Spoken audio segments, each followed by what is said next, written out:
Podemos hablar del yoga como sistema de liberación del alma, podemos hablar de los sueños, de la quiromancia, de la fisionomía, podemos hablar de la radiestesia, tocamos el campo de los mediums y del espiritismo, y haciendo alusión a los medios y al espiritismo concretamente, podemos ver un libro de Beijing, El tercer oído, en el cual el autor entra en comunicación con su hijo Mitchell, muerto, y le hace una serie de preguntas intentando conocer si efectivamente hay algo detrás de nuestra realidad física. Por ejemplo, le pregunta: ¿existe la vida en el más allá? Y Mitchell responde: inimaginable para vosotros, aérea, indescriptible. El autor vuelve a preguntar a su hijo: ¿qué es la verdad para ti, hijo mío? Y Mitchell responde: la generosidad, ser justo, amar a los demás un poco como a sí mismo. Amar es abrir lo posible. Quien ama escoge, la fuerza de luz sabe escoger, pero no juega con las palabras. En la última comunicación de Mitchell a Belin, cuando éste le pregunta cómo desprenderme de las malas influencias, Mitchell responde: el choque de retorno es fatal para los que envían ondas negativas. El mal es como un boomerang. Haz los gestos de la vida como un ritual. Lava tus manos y tus pensamientos. Finalmente, todo está en el pensamiento. Respirad el espíritu de la luz y quizás, sin que lo sepáis, los ausentes estarán cerca de vosotros. En este campo no podemos dejar de hablar de todos los demás factores que inciden en el mundo que de alguna forma llamamos fuera de lo normal, como es la telequinesia, la psicocinesia, la telepatía y la percepción extrasensorial. Tenemos un claro ejemplo en el caso de Uri Geller, al cual todos conocimos a través de televisión en su falta de doblador de cucharas. Pero Uri Geller no solamente dobla cucharas, sino que Uri Geller realizó una serie de experimentos patrocinados por el Instituto de Investigación de Stanford, en Palo Alto, California, y todos estos experimentos controlados científicamente eran reales. Uri Geller movía objetos. Uri Geller era capaz de desplazar objetos de un sitio a otro. No solamente eso, sino que además él mismo se desplazó en una ocasión sin pretenderlo, concretamente el 9 de noviembre de 1973, desde Nueva York a Ossining, a 50 kilómetros de distancia, en segundos. Hay testigos y además hay consecuencias físicas de ese desplazamiento, como roturas de persianas, de muebles y otros objetos. Entonces, evidentemente, Hamlet tenía razón. Hay muchas más cosas de las que nosotros conocemos en nuestra filosofía. Quizá durante estos 4 días podremos conocer, podrán ayudarnos nuestros oradores a conocer parte de esas cosas que nosotros todavía no conocemos. En este sentido, hoy día 3 y mañana día 4, don Vicente Beltrán de Anglada nos hablará inicialmente hoy sobre psicología trascendente y mañana sobre conversaciones esotéricas, la incógnita del hombre. El día 5, don Enrique Salas nos hablará sobre el ciclo vital del hombre, y el día 6 sobre ese mundo que se aproxima, el del amor y la libertad de la era de Acuario. No me queda ya más, señores, que agradecer a la Caja Provincial su colaboración, sin la cual esta serie de conferencias no habría podido tener lugar, y agradecer en nombre del Grupo Iris, del cual me honro ser portador en este momento, la asistencia de todos ustedes. Sin más, tengo el gusto de ceder la palabra a don Vicente Beltrán de Anglada. Muchas gracias.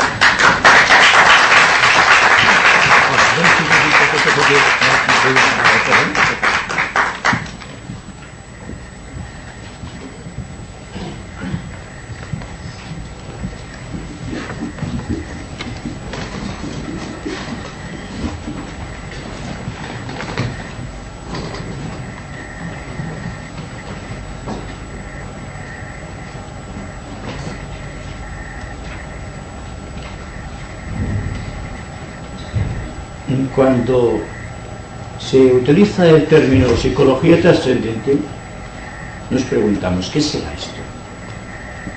¿Es que ahora vamos a cambiar radicalmente todo cuanto se ha dicho, todo cuanto se ha escrito acerca de la psicología, a partir de Freud y terminando en la fase más avanzada Adler, por ejemplo, y de Jung. Pero más que hablar de una manera, digamos, científica e intelectual acerca de la conciencia,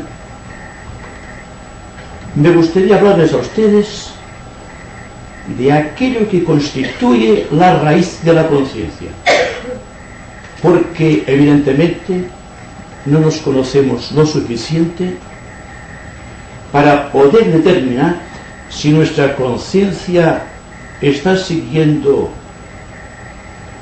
un rumbo o una propensión correcta, o si bien está siguiendo el rumbo de los acontecimientos circundantes. Es decir, que cuando Hamlet, me gusta Hamlet, se pregunta, to be or not to be, el ser o no ser, está preguntándose realmente qué es la conciencia, quién soy yo. Pues bien, si durante el curso de nuestra conversación mutua, podemos llegar a un enriquecimiento de la conciencia, yo me sentiría particularmente muy satisfecho, habida cuenta de que parece ser que los acontecimientos están por encima de nuestra conciencia, nos modelan, nos están llevando de aquí hacia allá, y lo que llamamos conciencia es un pequeño retazo de aquello que llamamos técnicamente el inconsciente colectivo.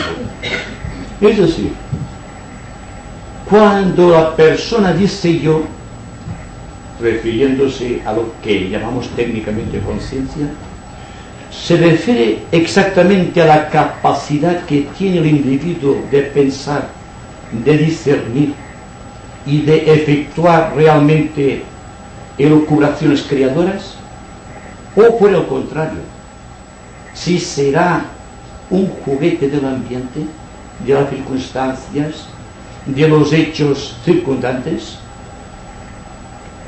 Bien, nuestra conciencia es la capacidad que tenemos de reaccionar a la vida y a los acontecimientos. ¿Y qué puede decirnos esto? Precisamente que hay tres grandes vertientes o tres grandes procesos que están modelando la conciencia, que la están estructurando. Y quisiera, durante la pequeña charla de hoy y mañana, que cada uno de nosotros determinase cuál es la vertiente que sigue, la que le corresponde, o cuál es técnicamente el proceso que debe ir siguiendo. Hay un proceso histórico, un proceso psicológico y un proceso místico. El proceso histórico se basa en la acumulación de recuerdos. ¿Se han detenido ustedes a pensar por qué son capaces de recordar un hecho? El recuerdo de un hecho indica simplemente que el hecho existe. Después de haber sido efectuada la experiencia, subsiste el hecho en sí. Tenemos la capacidad de recordar porque existen hechos. ¿Dónde existen estos hechos? Las circunstancias de los hechos e incluso los factores que determinaron tales hechos hay en el ambiente, en el éter, en el espacio. Y si analizamos más profundamente esta cuestión, veremos que nuestra conciencia ha sido estructurada a base de recuerdos.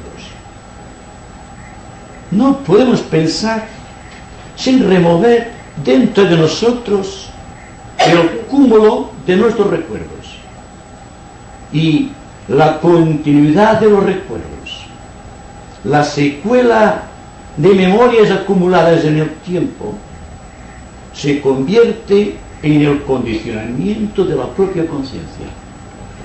Es decir, que si hablásemos directamente de psicología trascendente, tendría que decirles, y sería muy honesto al hacerlo,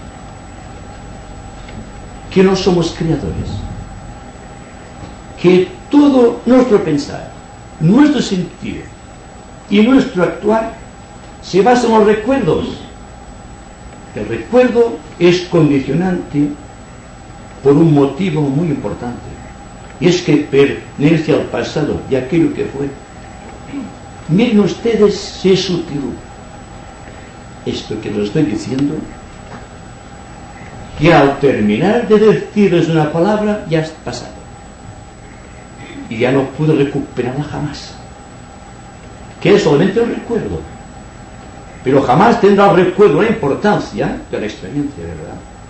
Entonces debe existir forzosamente otra vertiente, otro proceso, el proceso psicológico, el proceso que tiene que ver con el discernimiento en el presente, repito, de todo cuanto está pasando ante la panorámica de nuestra conciencia.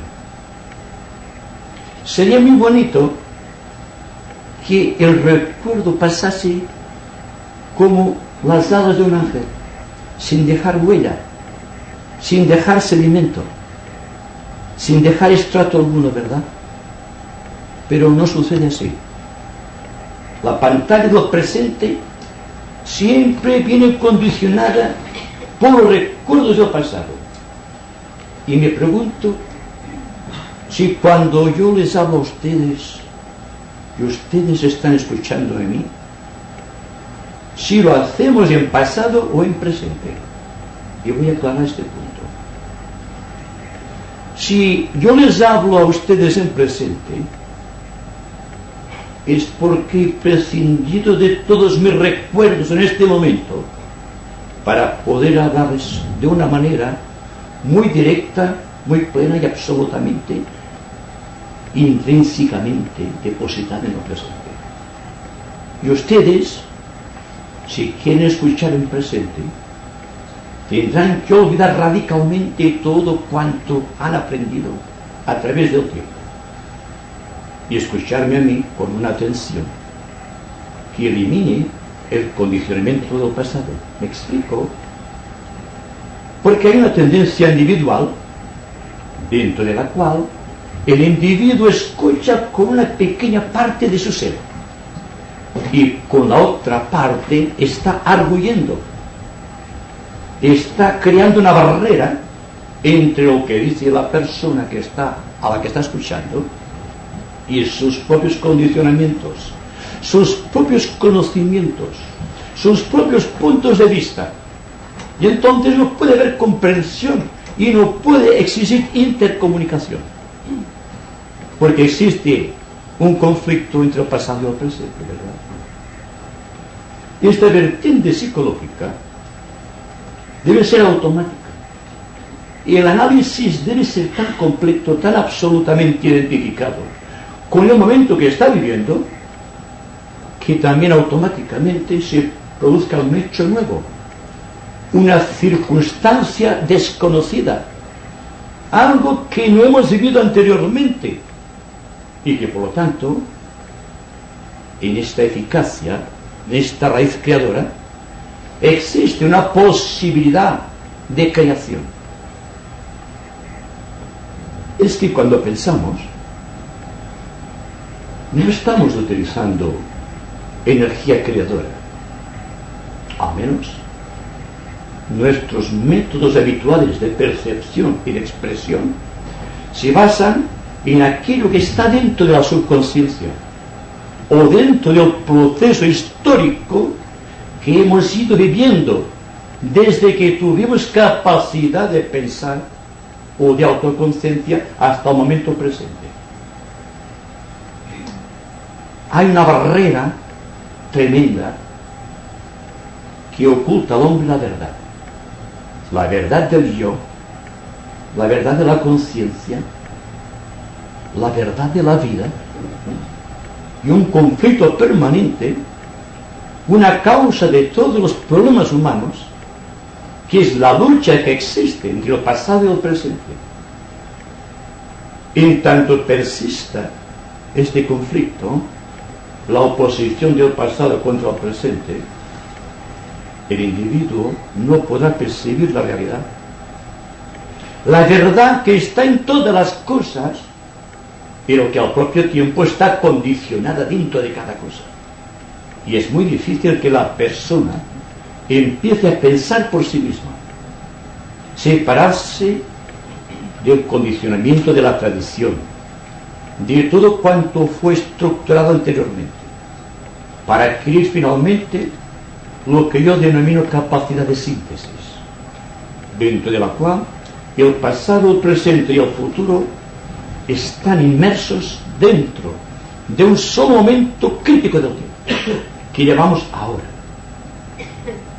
Si viviésemos ahora constantemente, seríamos felices, porque la infelicidad humana se basa en el conflicto que existe entre su deseo que pertenece al pasado y la oportunidad que forma parte del presente. Existe una distorsión de la realidad y, como consecuencia, nacen y se exteriorizan los diversos puntos de vista, las diversas religiones, las diversas realidades que cada cual adopta para sí, para su propio sustento, y finalmente para desarrollar finalmente una capacidad desconocida, que es la discriminación. No podemos vivir sin discriminación, no podemos vivir sin discernimiento. La persona que dice amén a todo falsea la verdad. La persona que niega cualquier momento del tiempo también falsea la verdad. Solamente existe verdad para aquellos que viven abiertamente frente a la realidad que está produciéndose ante nosotros segundo a segundo, minuto a minuto, cada día, hasta llegar a la consumación de la existencia. Además, existe un condicionamiento básico que es el miedo. Estamos llenos de miedo. ¿Miedo a qué? Siempre que existe miedo es porque la conciencia ha llegado a una crisis de valores psicológicos, a aquel punto en que el pasado y el presente están, digamos, luchando entre sí, tratando de producir una reacción en favor o en contra, y entonces decidir qué es lo mejor para nosotros. Pero realmente nuestra existencia tiene más valor desde el ángulo de vista trascendente, que es lo que tratamos de averiguar. Y por lo tanto, los pequeños conflictos creados por el miedo deberían desaparecer. No olviden ustedes que estamos viviendo en el siglo XX e inmersos dentro de una sociedad dicha civilizada, y que parte de esta civilización es la capacidad que tenemos de discernir sobre todos y cada uno de los acontecimientos que se van produciendo, sin negarlos y también sin identificarlos. Porque si negamos un hecho, es afirmar el principio del propio condicionamiento que crea el temor. Si lo negamos, estamos entrando por la senda de la distorsión mental. Pero ¿qué sucederá cuando enfrentemos la realidad cara a cara, sin miedo? Y entonces ustedes me preguntarán, ¿qué es lo que debo hacer para no tener miedo? Si dejásemos todo cuanto tenemos en la mente, en el corazón, y las posesiones materiales y quedásemos sin nada, siempre nos quedaría el yo triunfante. Y me pregunto si estamos dispuestos a perder muchas cosas y entrar dentro de lo que podríamos decir místicamente el camino espiritual o trascendente, que es el tercer gran proceso que tendrá forzosamente que seguir el ser humano si quiere encontrar dentro de sí las raíces místicas de la verdad, si quiere autorreconocerse, si quiere sentirse identificado no consigo mismo y con sus pequeñas creaciones, sino con el gran conjunto dentro del cual está inmerso. Y naturalmente, esto exige tiempo y una gran simplicidad mental que nos llega a tal primitivismo mental. El primitivismo mental es para el hombre que todavía no ha evolucionado lo suficientemente para darse cuenta de que es un factor social importante en la vida del conjunto. El hombre inteligente de nuestros días llegará a la simplicidad por el análisis de la mente, por el discernimiento y porque las cosas que va atesorando no le ofrecen seguridad alguna. Todo cuanto va acumulando en el tiempo, a través de la mente, a través de sus sentimientos y a través de su conducta, no le compensan en nada como valor fundamental social. Tampoco le permiten liberarse del miedo y de los complejos de la conciencia.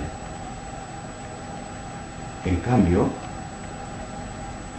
lo que se le exige al ser humano inteligente es la capacidad de dejar en cada rincón de su áspero camino una parte de sí mismo, que cada vez sea más simple en sus deducciones, en sus apreciaciones y en sus propias actitudes y experiencias, porque la vida nunca puede ofrecer seguridades. Dense cuenta de esto. No hay seguridad alguna en el cosmos. Y ustedes preguntan, ¿qué nos queda? Yo digo que hay que afrontar la inseguridad cósmica, la cual se está manifestando a través del miedo que tenemos a enfrentar situaciones. Estamos tan llenos de miedo que cualquier cosa conturba la razón, el entendimiento, y nos deja yertos y fríos ante la cálida verdad. Y eso tendríamos que averiguarlo juntos hoy, esta noche, para ver si es posible que exista dentro de nosotros un lugar creador donde no exista miedo, donde no exista seguridad, porque el miedo, no lo olviden, se basa siempre en seguridades. La seguridad física, la seguridad emocional y la seguridad mental. En cambio,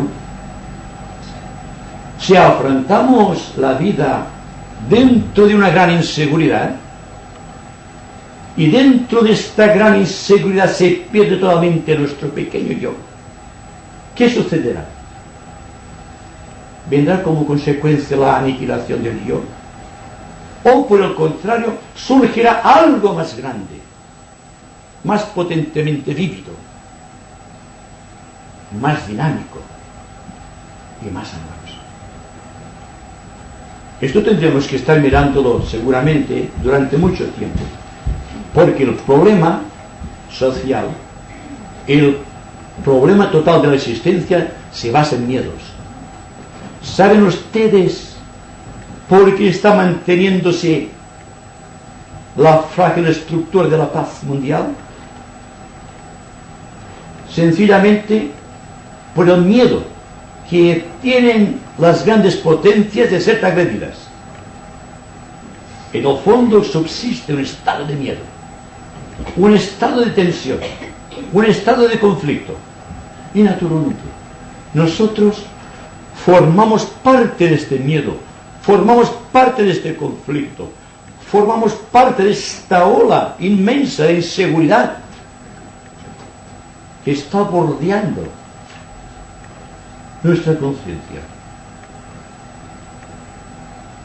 Cada uno de nosotros tendrá que averiguar si su miedo es un miedo histórico, si es un miedo psicológico o si es un miedo espiritual.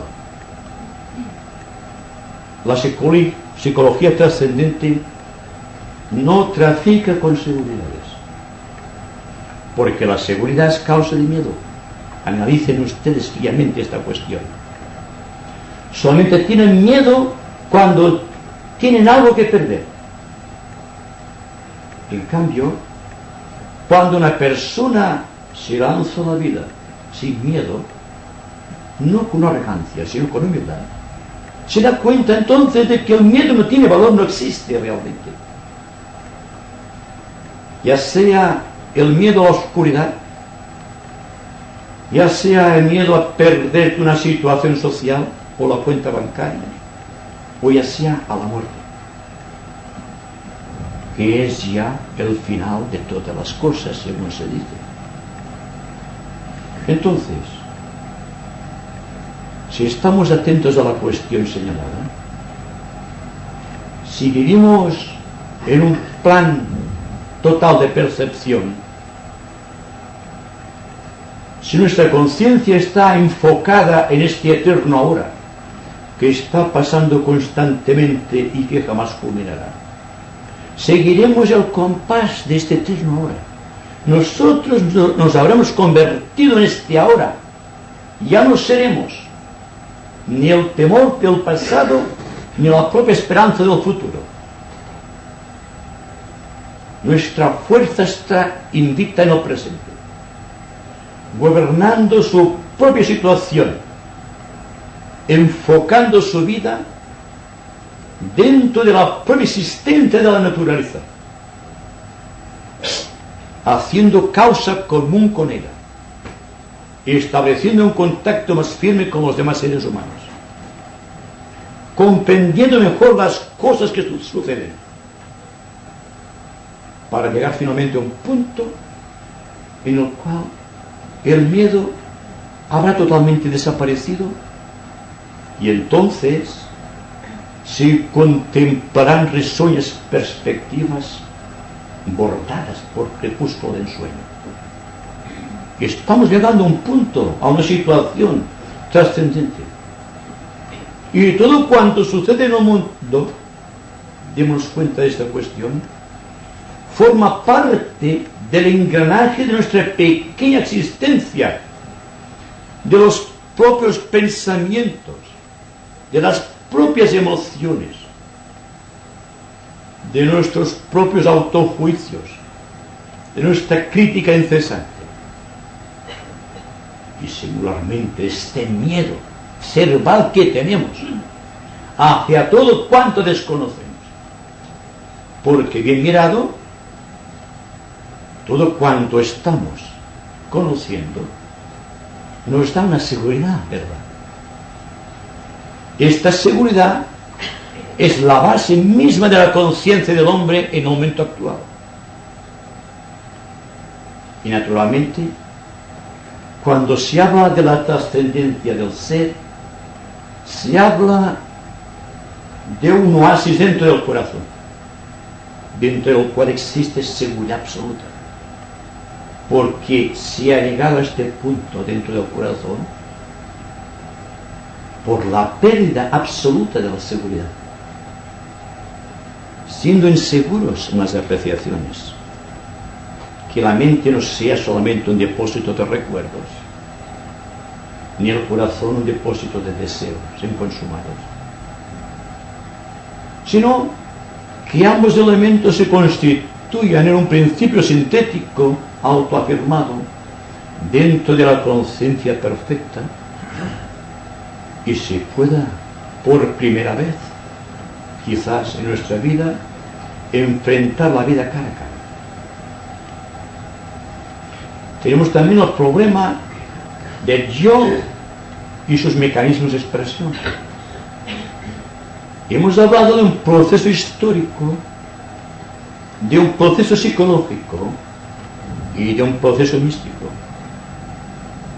Si utilizara términos conocidos, términos técnicos en psicología, les diría que el proceso histórico se basa en la subconsciencia, que el proceso psicológico se basa en la conciencia y que el proceso místico o espiritual se basa en la supraconsciencia.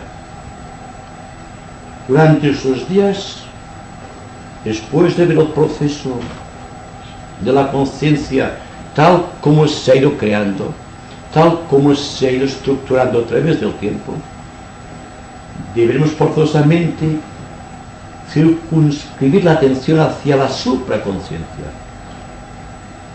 porque nos hemos dado cuenta de que el pasado nos soluciona problemas y en el presente tenemos tanto miedo que tampoco lo solucionamos.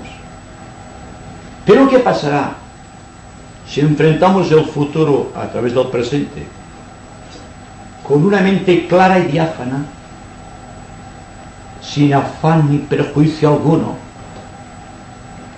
que pretenda buscar una seguridad en sí mismo, huevos de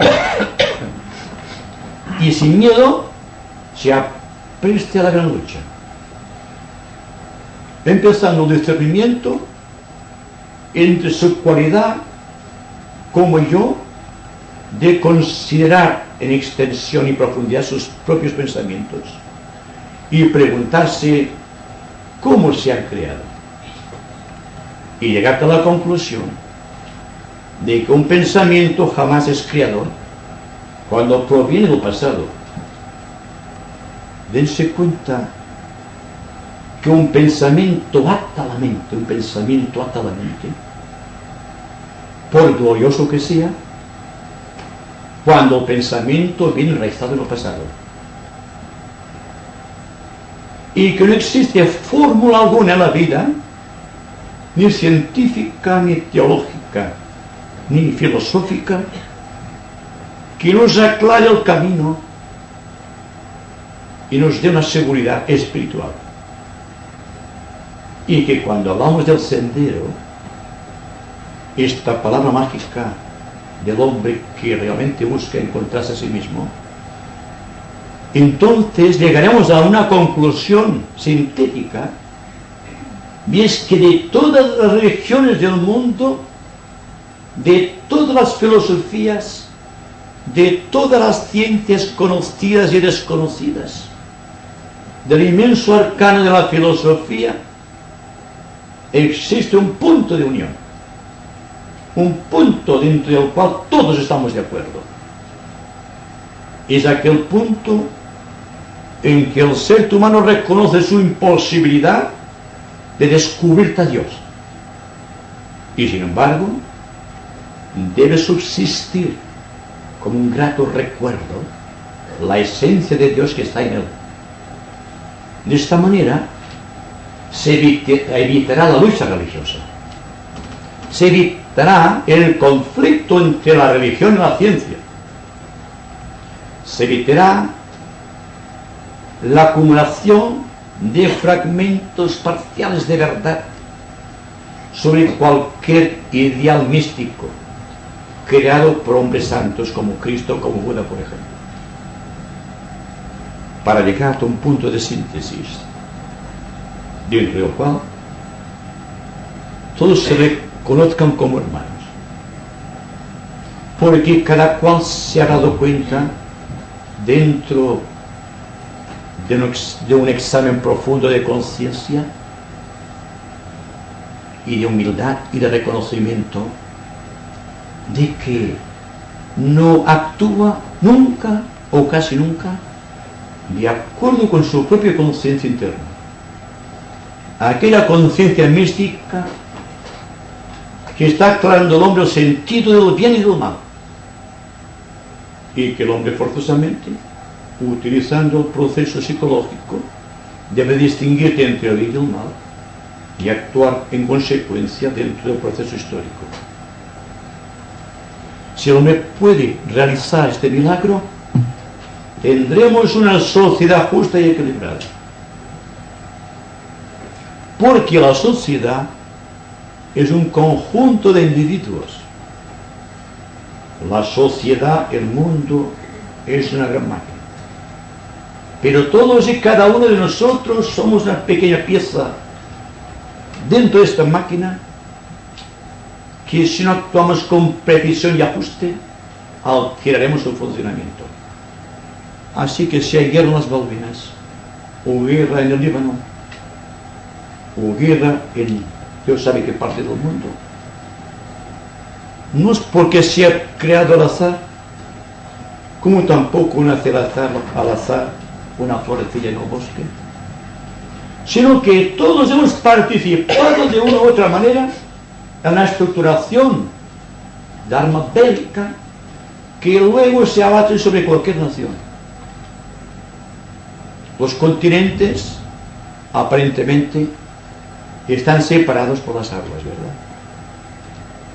Pero debajo del agua está la osamenta del planeta, dentro de la cual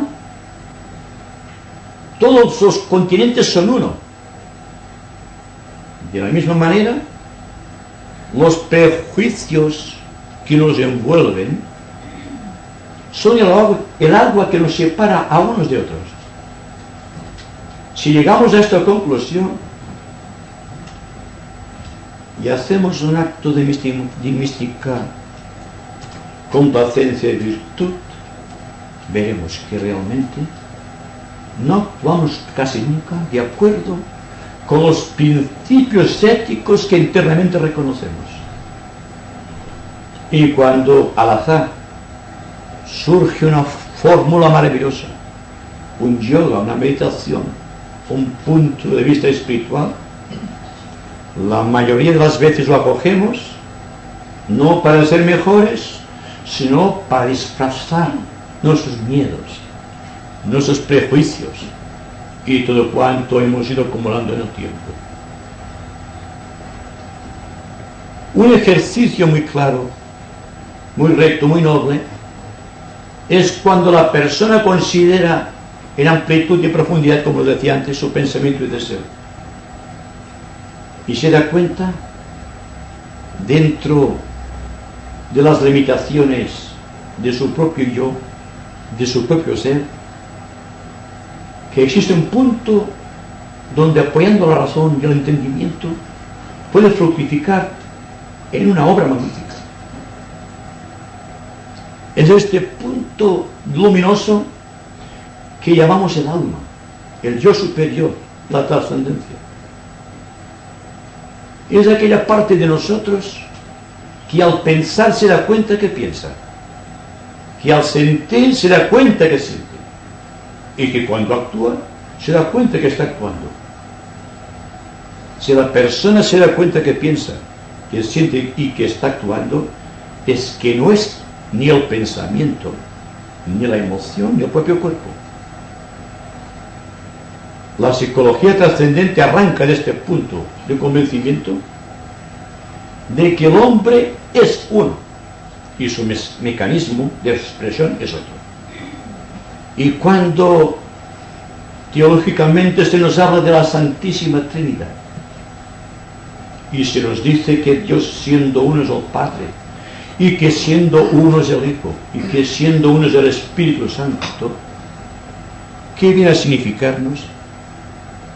Simplemente que el hombre, siendo uno, tiene un mecanismo mental, el Padre, un mecanismo emocional, el Hijo, y un cuerpo físico, el Espíritu Santo, y que tiene que utilizar los tres elementos que forman parte del contexto de los tres caminos, los tres senderos, o las tres vertientes histórica, psicológica y mística, que tiene como consecuencia la actualización de la verdad en nuestra vida.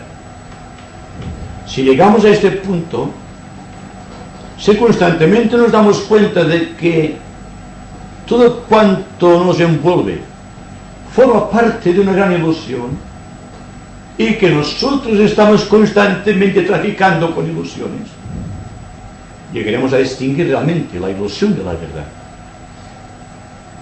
Lo que sucede es que la mente y la ilusión, la emoción y el espejismo, y el cuerpo y el maya de los sentidos están tan identificados que nos damos cuenta de nuestro verdadero yo y decimos: yo pienso, yo siento o yo vivo. En lugar de decir mi mente piensa, mi corazón siente y mi cuerpo actúa. Así de sencillo, ¿verdad? Y así de complicado. Porque estamos, como digo, tan identificados que el proceso se alarga en el tiempo a base de seguridades o, si ustedes lo prefieren, a base de recuerdos estructurados el uno encima del otro, hasta constituir una masa sólida dentro de la cual estamos inmersos sin capacidad alguna de creación. Durante el curso de estas pequeñas charlas,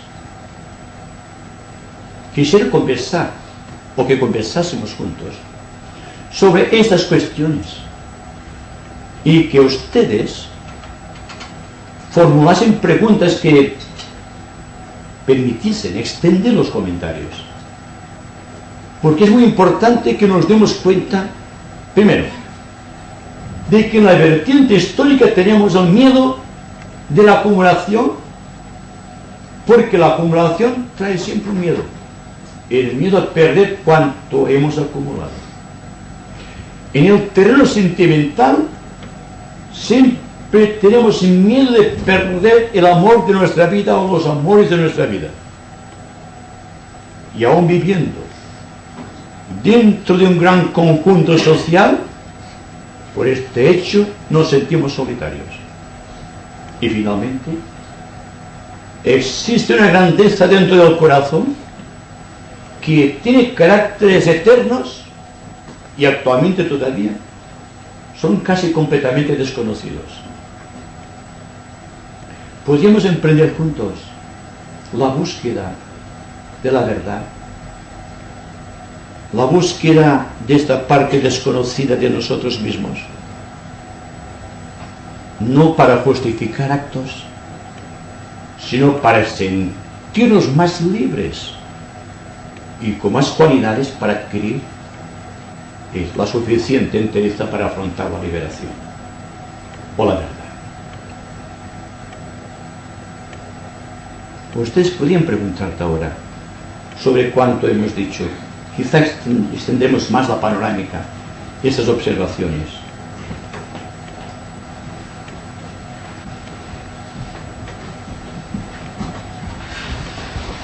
Yo quisiera que me explicara un poco más esta relación que ha dicho que existe, o vamos, es que no lo he entendido muy bien, entre el Padre, el Hijo y el Espíritu Santo con respecto a la mente, al corazón y al cuerpo. Bueno, era una imagen muy simbólica, porque cuando se nos dice, por ejemplo, que Dios, siendo uno, es el Padre, y que siendo el Hijo, o segundo aspecto, también es Dios, y que también tiene un tercer aspecto que se llama Espíritu Santo. ¿Ustedes han visto la figura simbólica de la divinidad? Es un triángulo equilátero y un ojo en el centro. Es decir, que el Dios absoluto, el yo divino, y está observando su universo a través de tres vértices. Un vértice pertenece a la voluntad, otro vértice pertenece a su amor y otro vértice a su inteligencia creadora. Bien, el símbolo es perfecto y puede ser aplicado perfectamente al hombre, al ser humano me refiero, porque el yo está circunscrito dentro de un triángulo equilátero constituido por la mente que encarna la voluntad, por su parte emotiva que encarna el amor y por su parte inteligente, la actividad inteligente del cuerpo, para expresar la actividad inteligente de la divinidad.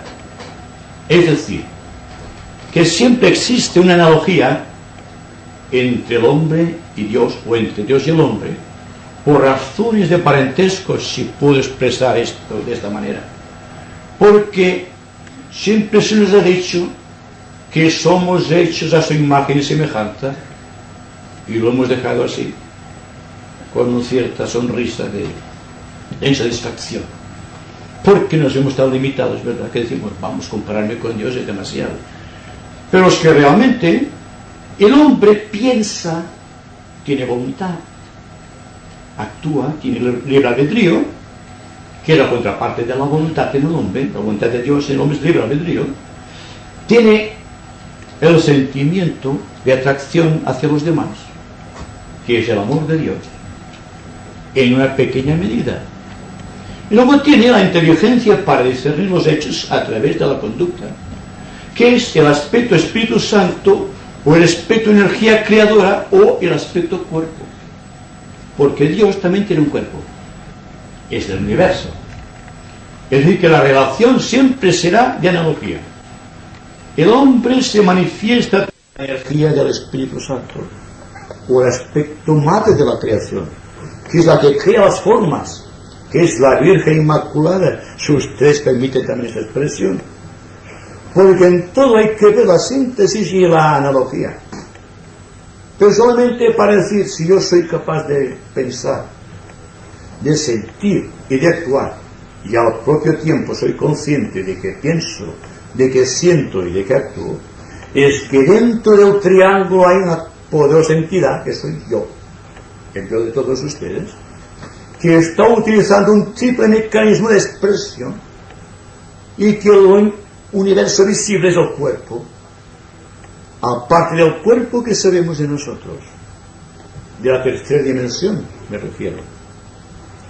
Cuando se nos habla de la cuarta dimensión quedamos absortos, quedamos en el vacío, porque todavía no tenemos mecanismos suficientemente preparados para ver en la cuarta dimensión, ni en la quinta dimensión, por ejemplo. Y sin embargo, según se nos dice esotéricamente, nuestro cuerpo emocional pertenece intrínsecamente a la cuarta dimensión, y que la mente del hombre, funcionando a pleno rendimiento, está actuando en la quinta dimensión. Pero del cuerpo somos autoconscientes, ¿verdad? Palpamos, medimos, pesamos y decimos, este soy yo. El cuerpo me refiero. Pero todavía no hemos evolucionado lo suficientemente bien para poder determinar lo que es el cuerpo emocional, que no es un cuerpo de sentidos, sino que es un cuerpo de sensibilidad. El proceso está ahí, en desarrollar este proceso que me lleve o nos lleve a todos a la comprensión absoluta de mi yo manifestándose en el plano emocional o en la cuarta dimensión.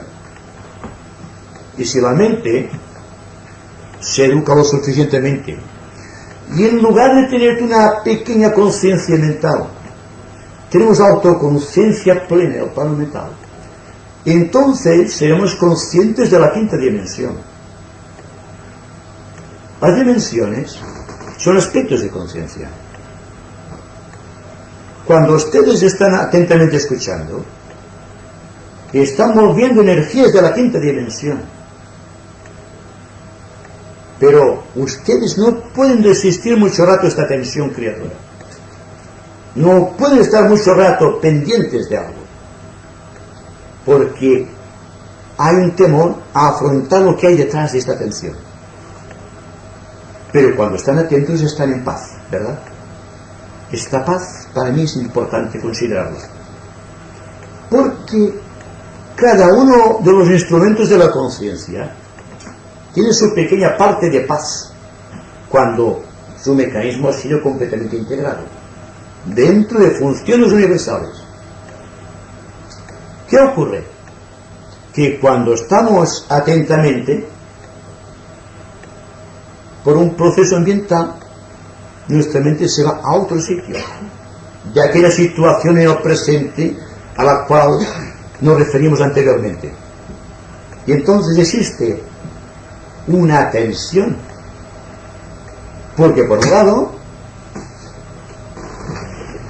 lado existe un deseo de interpretar atentamente una situación, y por el lado existe un miedo a la propia interpretación, porque nunca se sabe por dónde va a saltar la libre.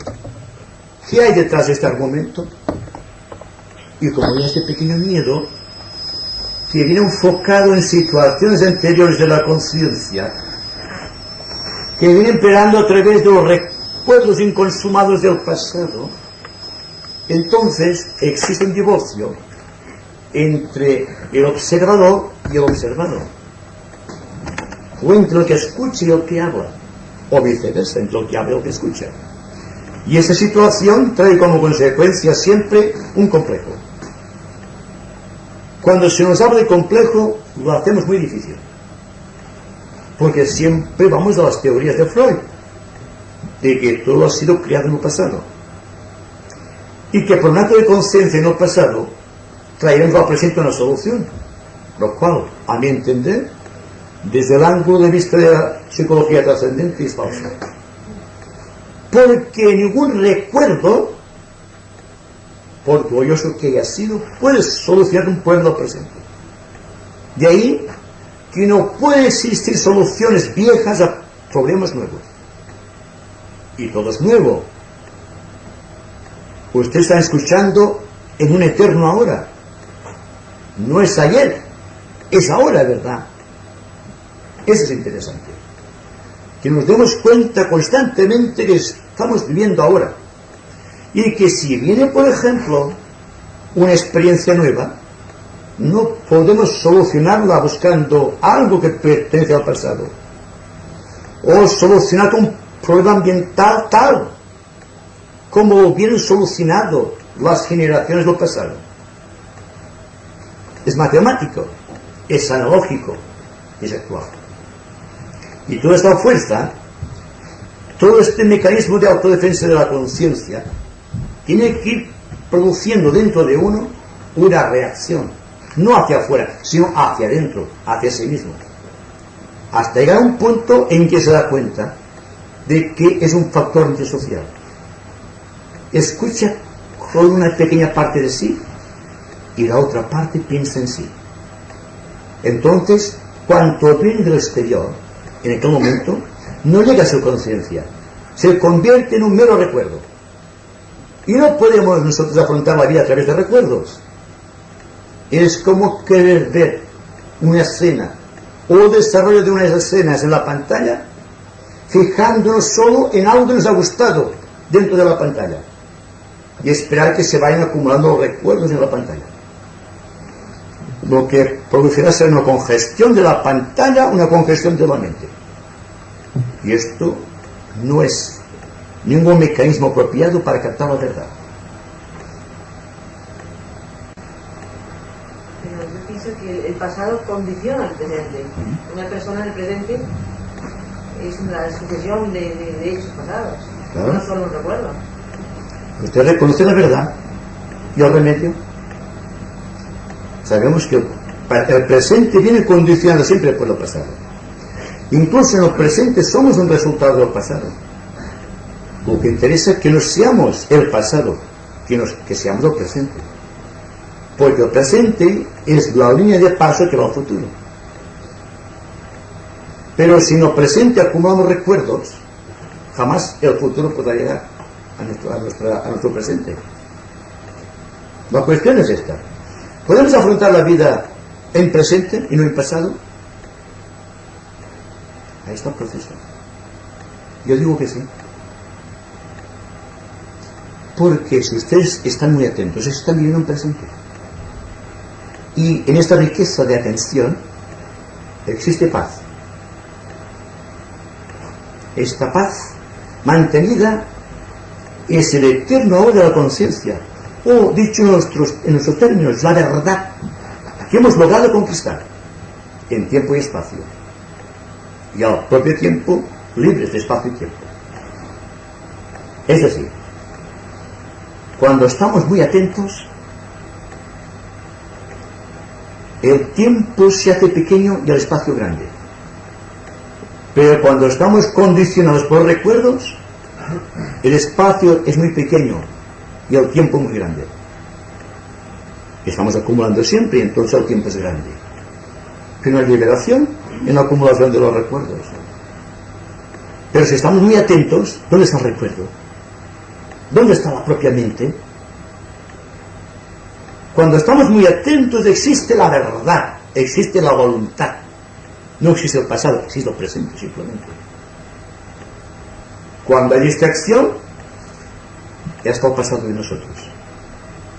Yo me preguntaría, ¿cuántos de ustedes han estado en presente durante todo el rato? Si no han pensado circunstancialmente en alguno de sus problemas, o en alguna persona, o en algún hecho. Pues bien, si se dan cuenta de que hay una condición en lo presente producida por lo pasado, diremos, ¿cuál es la solución? Pero al propio tiempo, si ustedes están muy atentos, verán cómo se produce un hecho nuevo dentro de la conciencia. No están escuchando, están identificados con el hecho. La atención del observador sobre la cosa observada ha hecho un proceso místico de intercomunicación y entonces ha habido comunión. ¿Y qué pasará cuando todos estemos en comunión los unos con los otros? Es un desafío, ¿verdad? Es el desafío eterno del hombre buscando su propia procedencia, buscando su propia identificación como ser espiritual. Y al propio tiempo preguntarse qué es lo que estoy haciendo aquí, por qué he nacido, por cual analizaremos mañana, cuando busquemos la incógnita del hombre. La incógnita del hombre está aquí y ahora, no allí y después. Aquí y ahora es el proceso. La trascendencia del ser está aquí y ahora. Y en la medida que nuestros actos se vayan estructurando de acuerdo a esta conciencia de identidad en el presente eterno, habrá paz. Y esta paz es lo que necesita el mundo angustiosamente. Decir que en un presente absoluto no existe en el tiempo. O sea, un presente determinado, como una hora absoluta, no existe. ¿Por qué? Porque estamos condicionados por el tiempo. Y cuando estemos condicionados, hablo de una condición que no existe condición. Hablo de un lugar, de un tiempo que no existe condición alguna. Un momento. No, porque el tiempo nos da precisamente el cambio que saca, el tiempo de impresión que causa en la memoria el cambio de las cosas. Sí. Entonces, nada absolutamente hay en el universo que sea estable, excepto Dios. Bueno, vamos a dejar esto en consideración, porque esto merece un comentario extenso. Pero, cuando hablamos de Dios, ¿a qué nos referimos? Yo no hablo de Dios precisamente por las condiciones que implica Dios, por nuestra incomprensión de su misterio. Pero sí soy consciente de lo que es el tiempo. Yo no he dicho que el tiempo sea absoluto. He hablado de un eterno ahora. Y usted me puede negar que la hora es eterno, porque pasa constantemente. Igual para nosotros que para el propio Dios. Este ahora inmenso pasa por Dios también. Ahora, usted dice que estamos limitados de acuerdo con Dios. De acuerdo. Es verdad. Nunca podremos igualar nuestro tiempo al tiempo de Dios. Como el tiempo de una hormiga puede compararse al tiempo humano. Pero es un tiempo X. me refiero a un tiempo X de la conciencia, pero un tiempo X de la conciencia donde existe paz. Y si hay paz, seguramente que nunca me preguntaré el porqué de las cosas. Solamente el hombre se interroga cuando tiene problemas, pero cuando deja de tener problemas, lo cual quiere indicar que el tiempo ha desaparecido como función condicionante, entonces viene un estado de paz que no es de confusión, es de paz precisamente. Hemos llegado a este punto. Yo estoy de acuerdo que no podemos compararnos a Dios, y también os he dicho que solamente simbólicamente se puede hablar de Dios, como en el caso del triángulo y del ojo en el centro. El ojo que todo observa, la conciencia omniabarcante de la divinidad. Pero siempre se nos ha dicho que el hombre está hecho a imagen y semejanza de la divinidad. Pues entonces hay que buscar las raíces que nos unen a Dios y no la que nos separa. Y todo el tiempo que estamos hablando de psicología trascendente es ser más conscientes de Dios o de la divinidad o de aquello que está fuera del tiempo. Y lo que está fuera del tiempo es lo que está pasando constantemente. Si lo dejamos pasar. Lo que pasa es que nunca dejamos pasar las cosas del tiempo. Lo retenemos y en la mente creamos la memoria. Y la memoria solamente es el proceso histórico de la conciencia. En tanto que les he hablado de la trascendencia del hombre en su aspecto místico, que es muy importante de considerar, porque en el fondo de todo corazón existe un misterio. Si a este misterio lo llaman Dios, estoy de acuerdo. Lo que interesa es que este misterio sea revelado, que sea descubierto. Y nunca será descubierto si empezamos por la vida en forma distraída, sin poner atención ni a los seres ni a las cosas, ni a los hechos que pasan. Y salir del proceso histórico, pasando al proceso místico, después de atravesar el proceso psicológico de la atención.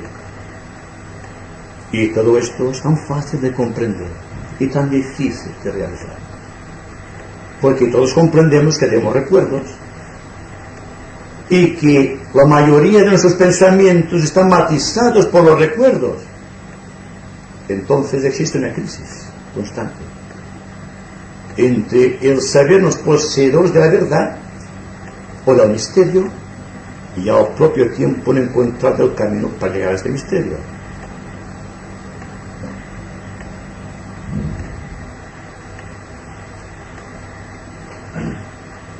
Bueno, parece evidente que para alcanzar el conocimiento hay que vencer el miedo. Entonces, podríamos lograr, mediante determinadas técnicas mentales, eliminar el miedo totalmente de nosotros, o simplemente conseguiríamos vencerlo, superarlo cuando llegue la ocasión. Cuando existe una técnica, existe al propio tiempo un condicionamiento, porque la técnica condiciona. Pero yo no hablo de técnicas, sino de vivencia.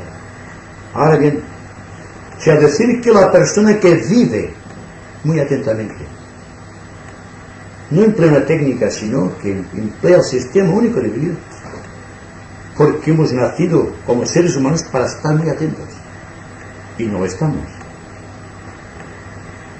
Y luego preguntamos, ¿qué podría hacer para pasar del proceso histórico donde estoy condicionado por los recuerdos y pasar al aspecto místico, por ejemplo, trascendente?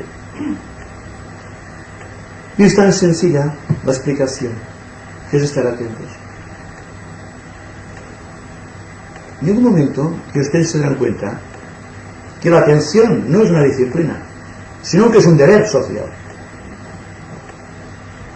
Porque hasta aquí hemos crecido a través de los condicionamientos impuestos por la tradición. Y la tradición es siempre una acumulación de recuerdos.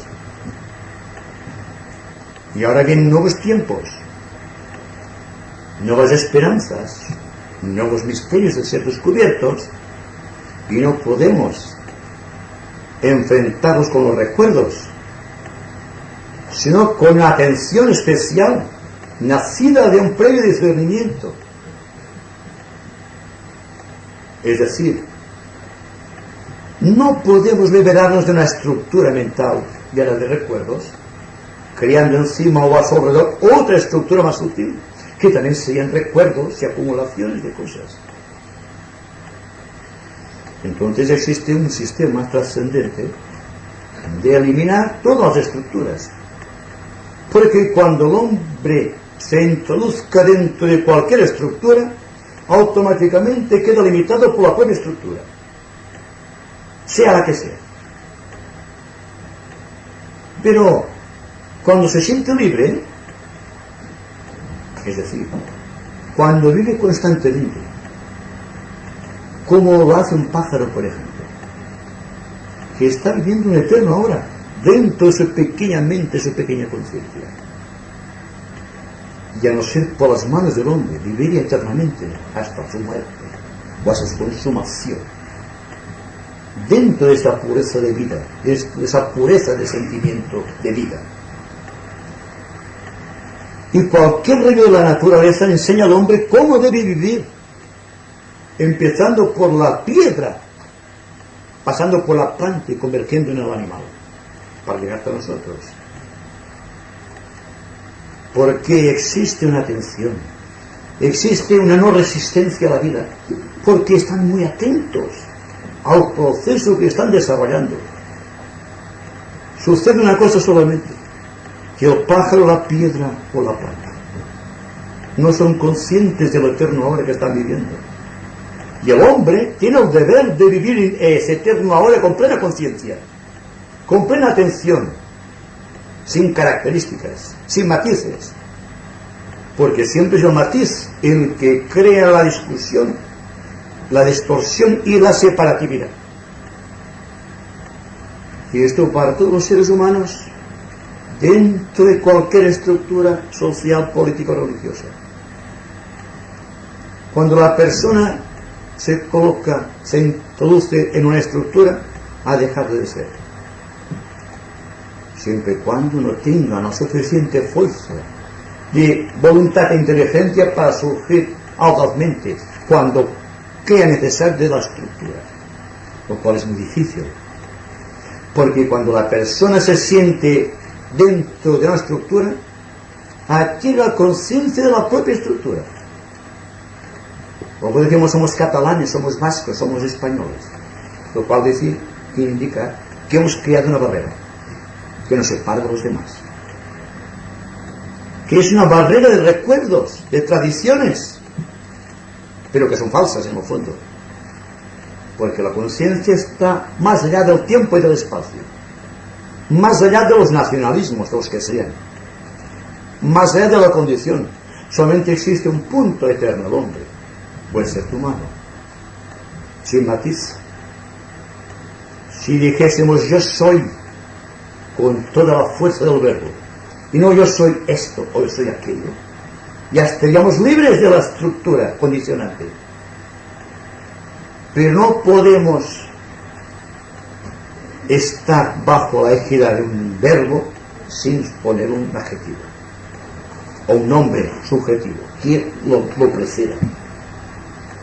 ¿Por qué? Porque tenemos miedo de ir solo, ¿verdad? La soledad mística, y hablaremos mañana de soledad mística, arranca de este punto, dentro del cual el individuo se siente realmente solo, pero al propio tiempo dentro del gran fermento social de los tiempos que están pasando. No crea entonces un complejo entre el pasado y el presente, ni tiene ambiciones para el futuro, porque el futuro está inmerso en el presente. Es el hombre que siempre antepone su voluntad, su deseo o sus intereses al futuro que está constantemente llegando, porque en el presente existe una serie de condicionamientos basados en recuerdos que ponen una muralla, una barrera, y se crea un cisma dentro de la conciencia. Una persona que tenga la mente dividida o la conciencia dividida jamás podrá captar la verdad. jamás podrá descubrir todo el misterio que ya te oculta en el corazón. Sí, precisamente sobre el futuro. Porque usted habla de la influencia del pasado en la conciencia del hombre. Y el futuro también tiene esta influencia en la conciencia del hombre. ¿Cómo es este realmente el futuro? Para efectos de El momento presente es el punto de paso que tiene el futuro para pasar al presente. Sí, el pasado no antepone su fuerza contra la fuerza que está llegando. Van pasando los días, van pasando los años, van pasando las cosas. Solamente hay alguien que no pasa, el hombre. Pero no se da cuenta el hombre que no puede pasar. Y entonces pasa con los recuerdos. Y él y los recuerdos constituyen el tiempo. O mejor dicho, la conciencia del tiempo. Porque el tiempo no existe. Cuando están ustedes muy bien en un sitio, jamás miran el reloj. ¿Dónde está el tiempo? Cuando tienen algún pesar, alguna inquietud, algún miedo, el tiempo se hace largo, se hace eterno.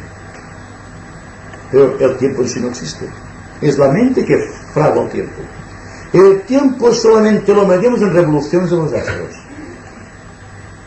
El movimiento de rotación, 24 horas.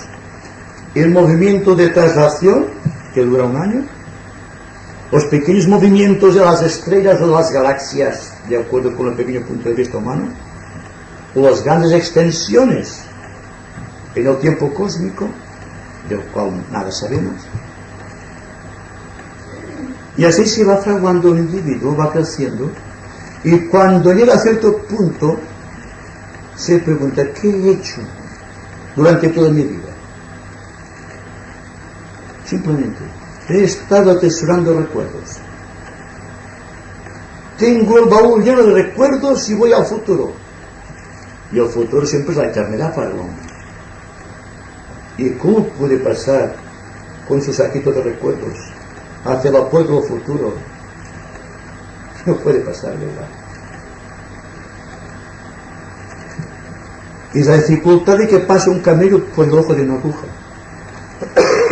Se basaba en la riqueza material y también en la riqueza espiritual. Porque el hombre que atesora riquezas materiales o espirituales siempre está bajo la condición del tiempo. Y por lo tanto, crea recuerdos. Y cuanto más piense de esta manera, más grande será el saco de recuerdos. Naturalmente. Cuando llega la hora postrimera, la hora de la muerte, no sabe qué hacer con sus recuerdos. Lo que ha atesorado y tanto adquirido durante toda su vida es un fardo pesado, porque no sabe qué hacer con él. Ahí está. Pues bien, ¿por qué no morimos un poco cada día? Matando recuerdos. Es decir, no hay que matar, hay que observar los recuerdos. Y en esta observación muy atenta, el recuerdo desaparecerá de la conciencia sin crear cisma ni separatividad alguna dentro de la conciencia. Es tan fácil de verlo. Miren ustedes, cuando están muy atentos, y ustedes ahora están muy atentos, se va creando misterio dentro de la mente y dentro del corazón. Ustedes están dentro de este misterio, porque sin darse cuenta han dejado a un lado su saquito de recuerdos y están enfrentando la realidad cara a cara. Y la realidad no es el señor Beltrán, es el eterno ahora que está sucediendo constantemente.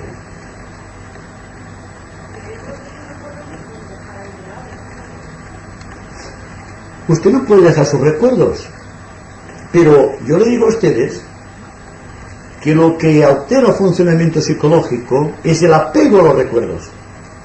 El recuerdo existe. Usted puede recordar esta noche lo que está sucediendo ahora. Ahora, ¿qué pasa si usted se apega a un punto de este momento que estamos viviendo? No podrá comprender lo que se ha hecho aquí. Usted tendrá que ver la panorámica con distensión y sin apego.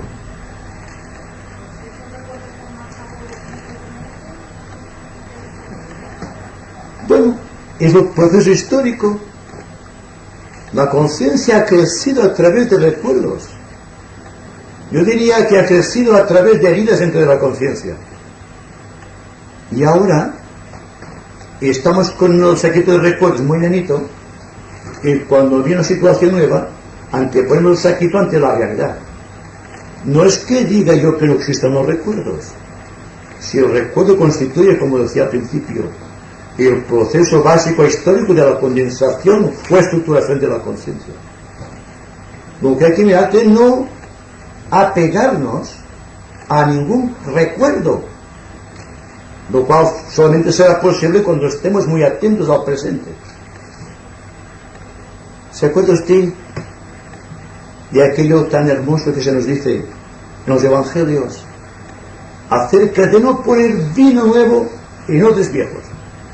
Es esto que está sucediendo en la humanidad. Y las palabras de Cristo siempre serán inmortales, jamás pasarán, porque eso tiene una raíz eterna. Nosotros siempre estamos llenando los odres nuevos con vino viejo o al revés.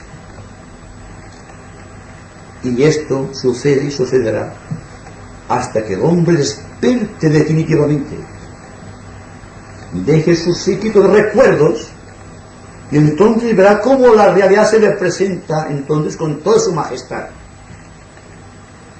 aquí y ahora. Es decir, es sencillo, como decía, el proceso. Estamos viendo una película. Esta película es nuestra vida. Y una película, como ustedes saben, está filmada desde el principio hasta el fin. Y esta película pasa delante de la pantalla del presente. Sucede frecuentemente, o casi totalmente, que cuando pasan los hechos dolorosos, pasan rápidamente. Y cuando hay un acto que nos gusta mucho, se queda especificado en el presente.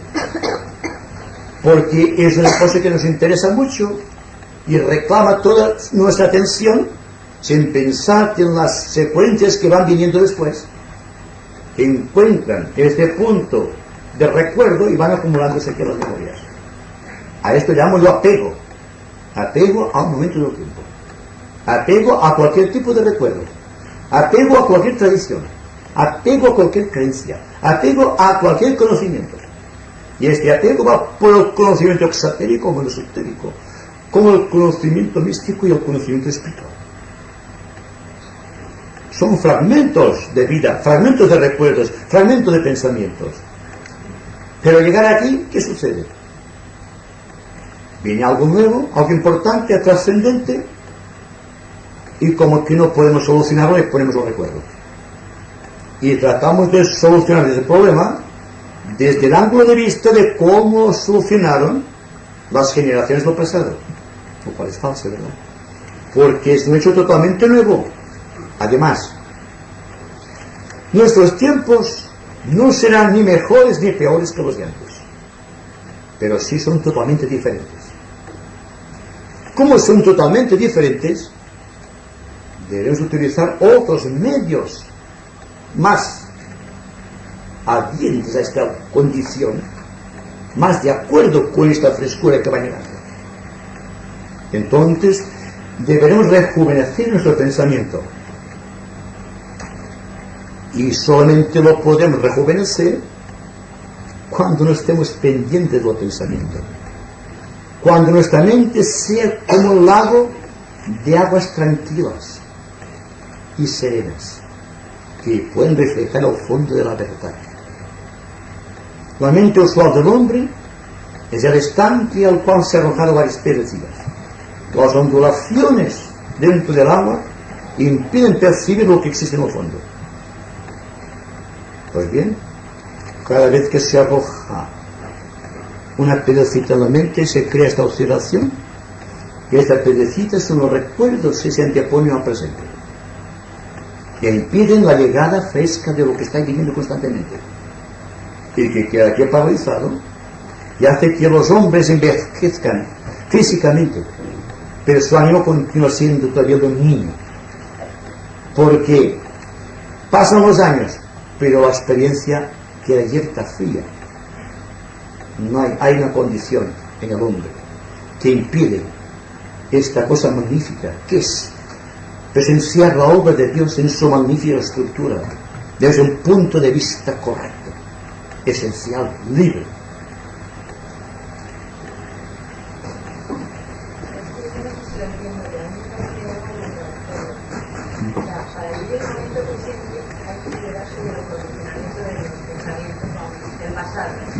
Entonces, si en ese momento tiene que ser uno mismo el que lo vive, lógicamente no te puedes desprender de lo que ya has vivido. O sea, estás viviendo con tu propio vida anterior en ese momento.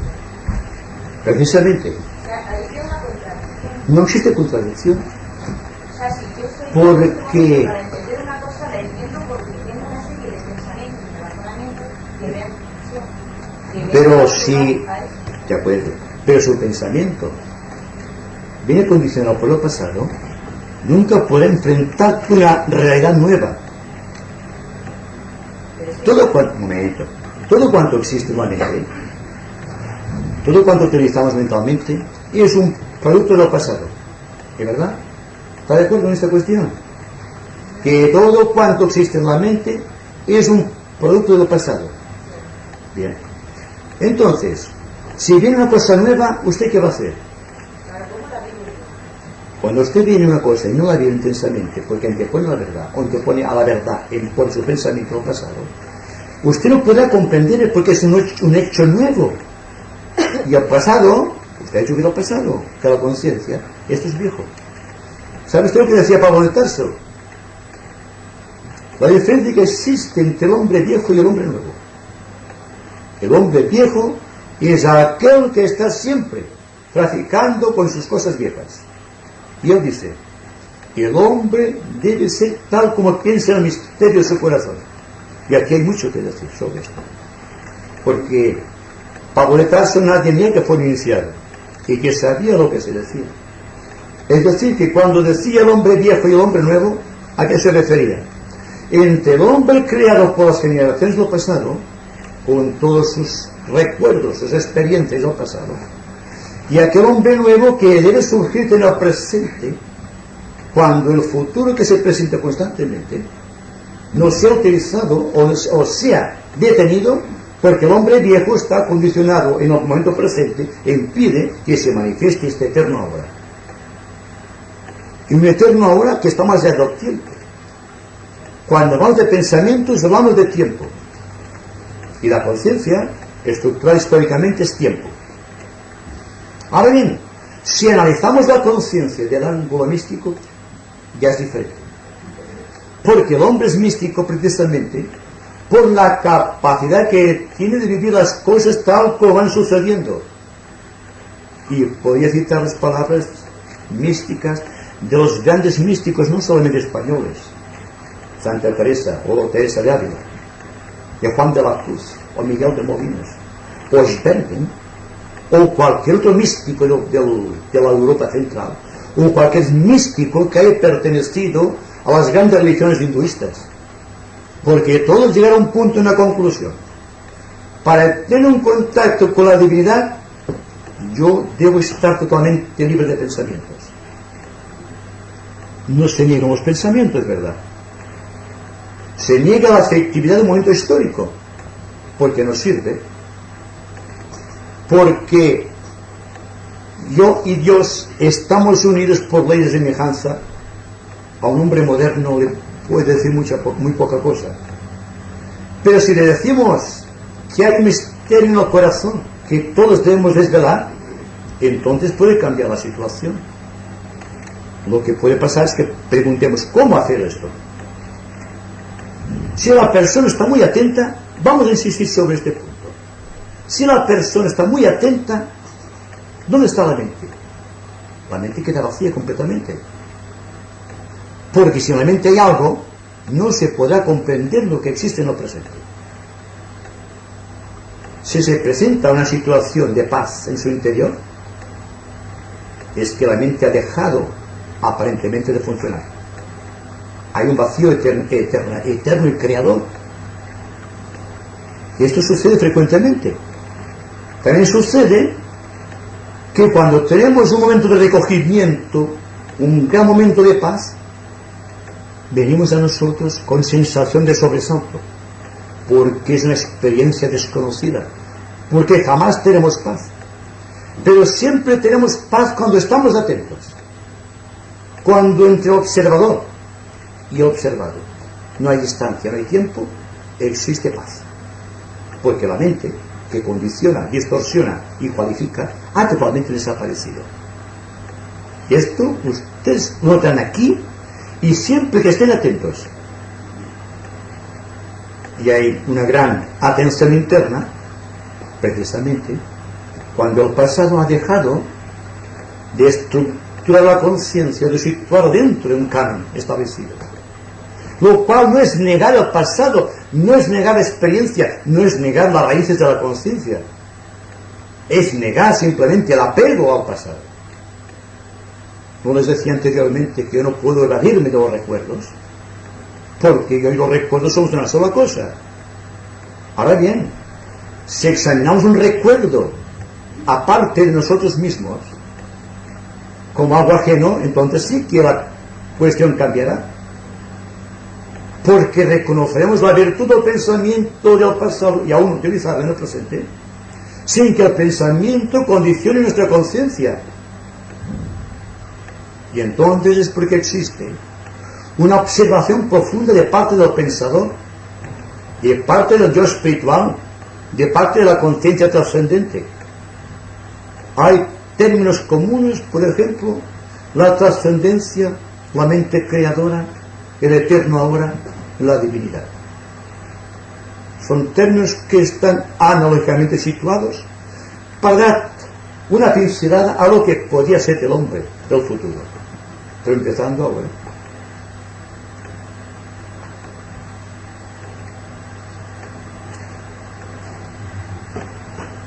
Se fatigan, ¿verdad?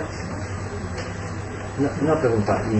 ¿Qué método sugiere? O, bueno, lo del método no sé si es muy... La atención, pero bueno, cuando, a pesar de que uno intenta atender bien ese cúmulo de recuerdos, es decir, ¿cómo se vence esa situación o cómo se sale airoso de esa situación?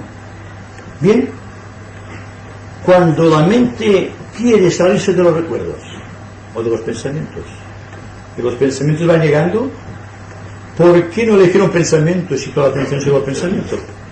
Y seguirle y perseguirle por todos los recuerdos de la mente. Cuando un pensamiento nos molesta, lo queremos quitar de nosotros. Lo queremos echar fuera, ¿verdad? Y entonces es echar benzina al fuego. Porque con la proporción y fuerza que queramos alejar un pensamiento, el pensamiento volverá a nosotros. Es como tirar una pelota al frontón. Revuelve hacia nosotros, ¿verdad? Ahora bien, si examinamos la pelota o el pensamiento con atención, seguramente la pelota no llegará a la pared o el pensamiento no llegará a controlar la mente. Entonces hay que seguir atentamente al pensamiento, el fluir del pensamiento, el fluir de toda situación mental, el fluir de cualquier acontecimiento habitante de la existencia y el fluir también de cualquier cosa aparentemente imperceptible, porque todo tiene su importancia dentro de la realidad que estamos viendo. Es decir, el pensamiento está tan atado a nuestra condición mental que prácticamente usurpa el poder del yo.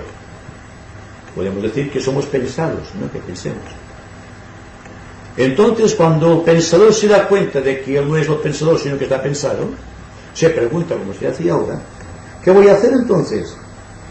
Entonces, el pensador debe estar tan atento al pensamiento que lo conturba, que dentro de la propia atención, el pensador y el pensamiento se van a autodestruir, se van a eliminar, porque lo examina. Usted no quiere matar al pensamiento, lo está examinando simplemente.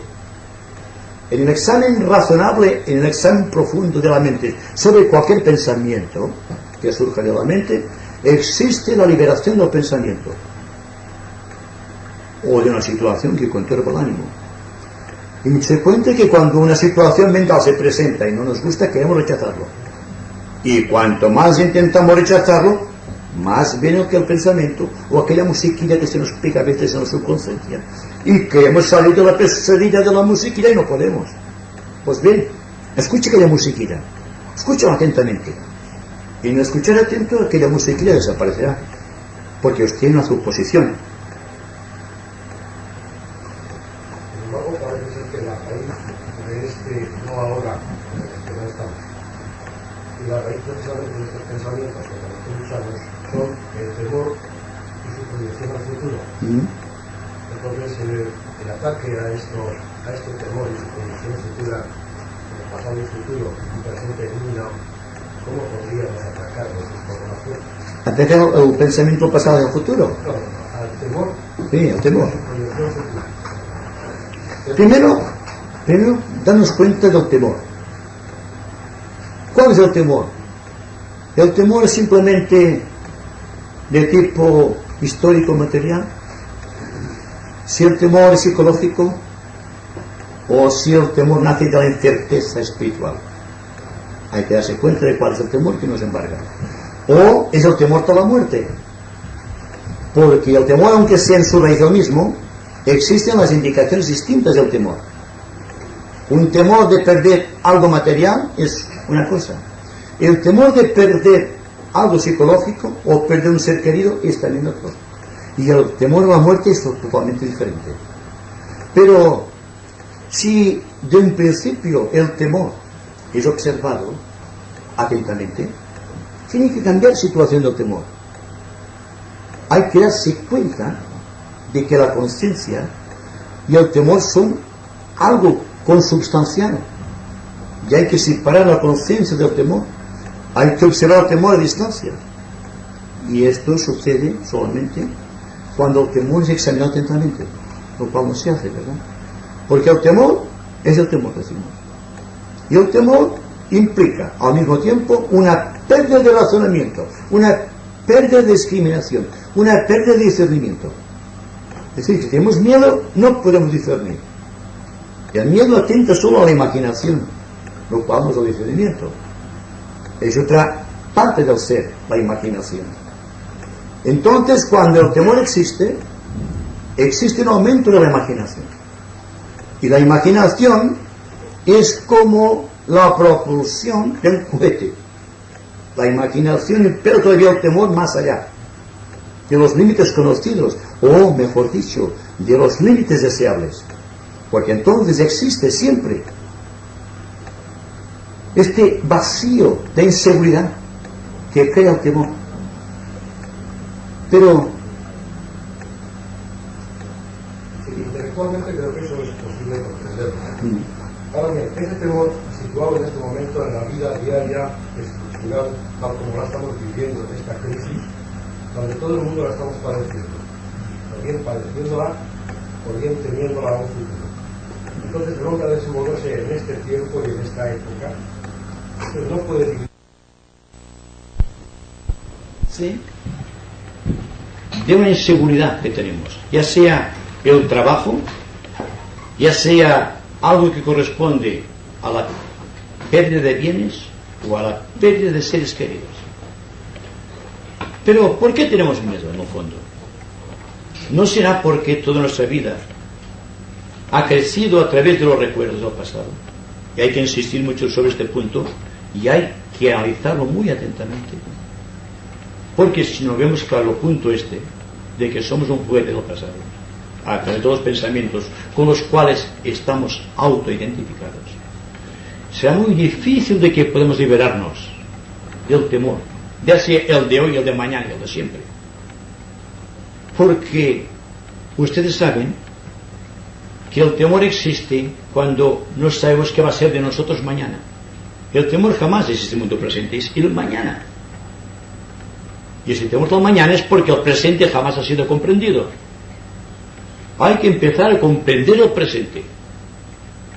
Tratar de vincularse al presente de una manera más estrecha que lo que hacemos.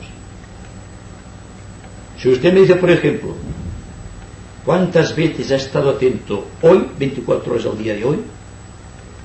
Será consciente del grado de miedo que tiene. Al propio tiempo, si usted está conscientemente atento la mayor parte del día, una parte considerable de temor desaparecerá. Pero hay que hacer la experiencia. Hay que observar muy atentamente todo. No un hecho trascendente, un hecho espiritual, sino cualquier tipo de hecho. Porque cuando pasa la vida, no podemos establecer una distinción entre actos inferiores o actos superiores. Y es la misma cadena que se presenta. Porque hay que dar más importancia a unos hechos que a otros. Es intelectual, se puede comprender intelectualmente, ¿verdad? He dicho antes, y aquí estaba quizá el kit de la cuestión, que mientras estaba yo hablando a ustedes, ¿cuántas veces se ha perdido la conciencia de integridad del momento presente? ¿Y cuántas veces la hemos recuperado? Pues bien, yo le diría a usted afirmativamente que tantas veces que su mente se ha separado del momento presente, ha aumentado su miedo. O se ha sentido de una u otra manera, aparte de la cuestión que se ventila en el presente. Sin darse cuenta, ha utilizado el pasado para anteponer el presente. O quizá, en un caso excepcional, usted ha pensado qué es lo que voy a hacer mañana. Si voy a comer con unos amigos, o si voy al banco, o si voy a hacer esto o el otro. Ahí está la cuestión. De que cualquier momento es importante para liberarnos del miedo. Yo no puedo decir a usted cómo y de qué manera hay que hacer esta cosa y darle una respuesta, digamos, muy positiva a algo que debe ser ventilado por uno mismo. Pero la respuesta está aquí. ¿Cuántas veces usted está distraído durante el día? Y esto me lo aplico yo mismo. Cuando estamos muy atentos, existe una conciencia de integridad que elimina el miedo. Me refiero a esto, a esta conciencia de integridad, sin darle vueltas, porque es sencillo de comprender intelectualmente, como usted decía, y difícil de aplicar, lo he reconocido anteriormente. Pero es que no hay otra manera de eliminar el miedo que estando atentos al presente, no al pasado que ha producido el miedo, con el saquito al cual nos hemos referido anteriormente, sino tratando no de justificar nuestro miedo, sino de destruirlo completamente, destruyendo la estructura sobre la cual se ha edificado el miedo, que es todo concepto atávico que corresponde a nuestra vida histórica. Todo cuanto hemos hecho, todo cuanto hemos pensado, todo cuanto hemos sentido, constituye una estructura y nosotros estamos dentro de la estructura. Y naturalmente, esta estructura es muy tupida, muy espesa, y el miedo está originado porque en el fondo del corazón el yo se siente identificado con una causa superior a aquella estructura, que es la verdad, que es la paz, que es el amor, o que es Dios, si ustedes quieren emplear este término. Y entonces el conflicto es cómo dentro de esta estructura tan espesa voy a descubrir este misterio. Y sin darnos cuenta, cada una de las partículas de sustancia del pasado dentro de la conciencia constituye un elemento de miedo. Y el miedo, como usted decía, tiene tantas fases, pero la estructura es la base del miedo, la estructura condicionante. Podemos tener una estructura y no hacer caso de ella, entonces no existe la estructura, al menos de una manera consciente e intelectual.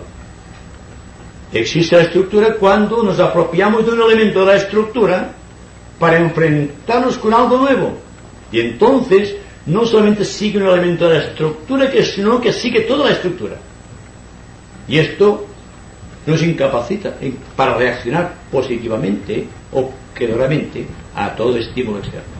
Entonces, mientras el hombre está... Ahora vamos a terminar porque la gente está marchando ya. Diga. Sí, mientras el hombre está viviendo en este presente eterno, ¿qué pasa? Que la conciencia creadora fluye y es la suficiente para poder solucionar a los problemas que se le plantean. Exactamente. Hay que dejarse llevar. Exacto. Desde el momento en que la persona ofrece resistencia a la vida, ha dejado el miedo.